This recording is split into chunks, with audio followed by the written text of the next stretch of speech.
Hello everyone and welcome back to Kobean History. In this episode of Medieval Professions, we will take a look at the life of a medieval baker and how the profession evolved to the bakeries we know today.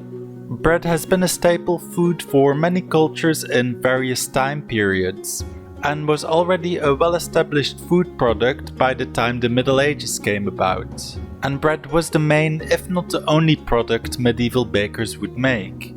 They didn't yet make the variety of pastries we see in today's bakeries. Pastries would only be developed in later centuries, which I'll talk about later in the video. Bakers would begin work early in the morning, so most would live in the same building as their bakery.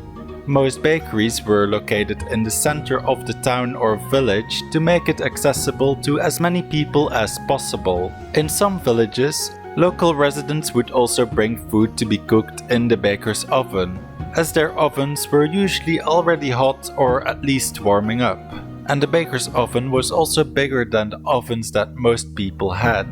These foods they brought to the baker's oven would then also include bigger meals like joints of meat or big casseroles.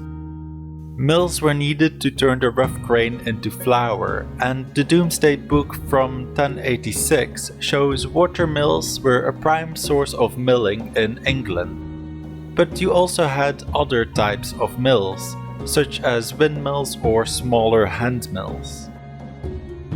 By mixing the flour with water, the dough can be created, and in the meantime the oven can be heated up.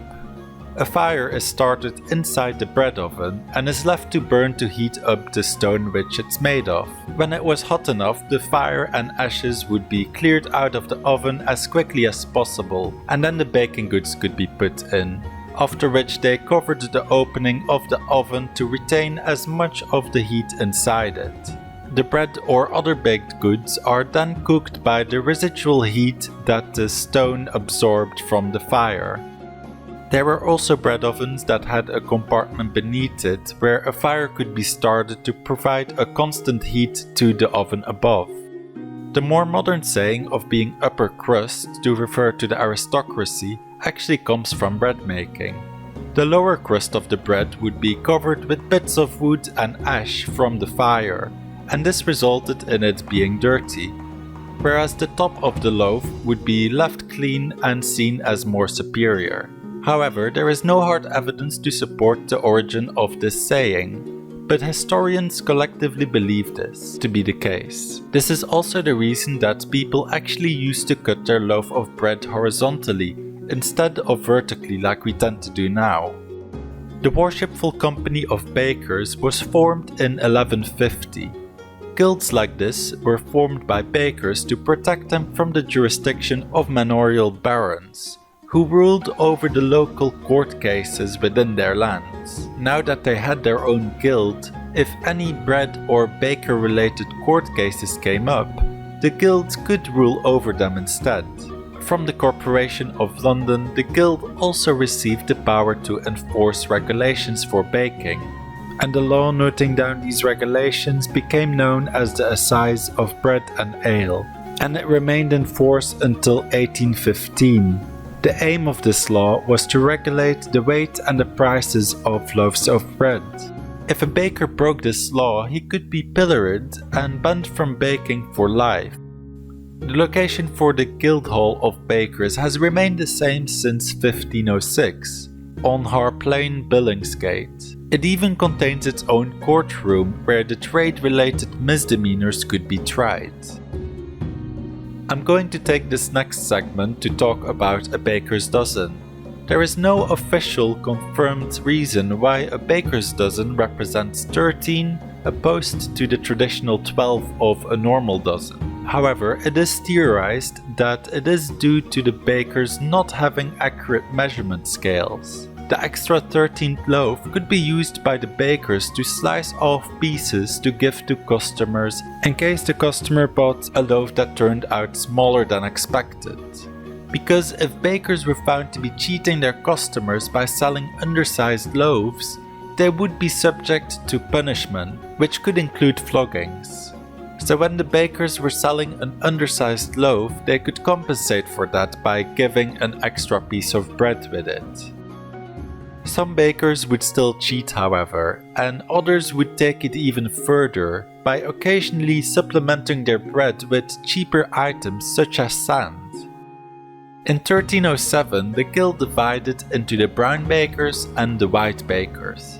The brown bakers focused on more nutritious brown bread, whereas the white bakers focused on less nutritious but more popular and arguably better tasting bread.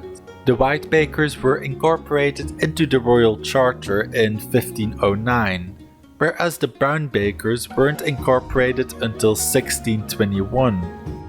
The two guilds eventually came back together in 1645 to create a single company again.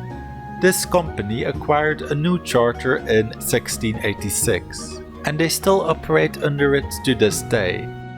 During the 1400s, Europe saw an explosion of goods from the East, which included spices. This led to an increase in the variety of items being created by bakers, and products such as the wig were developed, which is a small bun made with sweetened dough, herbs and spice. Later in the 15 and 1600s, the world was changed by globalization, which introduced ingredients such as treacle and currants. And as ingredients like sugar became cheaper in the late 1600s, it gave rise to the middle class of baking. This is the time where mince pies were believed to be introduced or at least became available to the masses. And back then there was actual mince in mince pies, unlike the mince pies we have today. This brings us to the sweeter side of baking, which we see represented in modern bakeries with things like pastries. But in medieval times these weren't associated with a bakery. Making pastries was another profession, called the Pasteler, which is also known as a pastry chef or a pastry cook.